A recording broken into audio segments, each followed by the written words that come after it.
Chantel Bonneau, Northwestern Mutual, is out with its 2015 Mutual Planning and Progress Study for Millennials, and you found out that Millennials are both pragmatic and optimistic. For example, 64% classify themselves as savers, not spenders. Is that a surprise? Not really. I mean, as I work with so many different millennials are a lot more focused than other generations on having a plan in place and saving, having an emergency fund.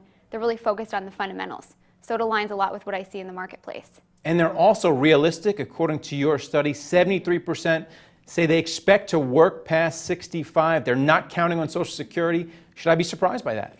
You know, millennials are much more like their grandparents from the realistic standpoint. They're focused on what they can do to impact their planning, being realistic about the likelihood of having certain entitlements that are going to assist them into retirement, and really focusing on what they can do to plan. So, you know, they are realistic, and I think it's a great shift for our society to have people focused on what they can do when it comes to their financial planning. However, they may be pragmatists, but they are also optimistic because, what's the number here? 59% expect their financial situations to be better throughout the rest of the year as compared to the general public. That's a good thing, right? It's a great thing. And the reason why is they believe that they can impact their financial trajectory.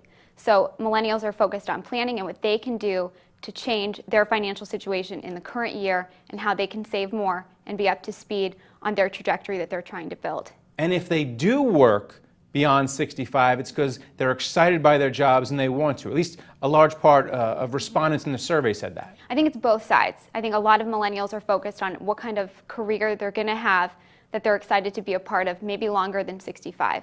And that also being said, they are the realists, and they realize that they might not have, like I said, some of the same entitlements that are going to play a role and allow them to, you know, hang up their coat at 65 and never enter the workforce again.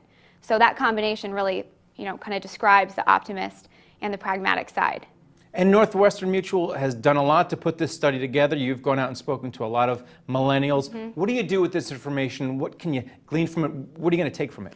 You know, the more we have studies like this, the more important it is for us to just relay to millennials the best ways that they can impact their financial future.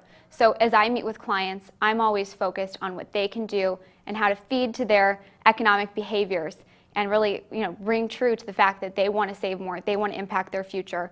They're realistic and they're focused on their growth. So it just helps me communicate better to them what they can do to make a secure financial future a reality. All right, thanks a lot, Chantel. Thank you. Thank you for watching The Street.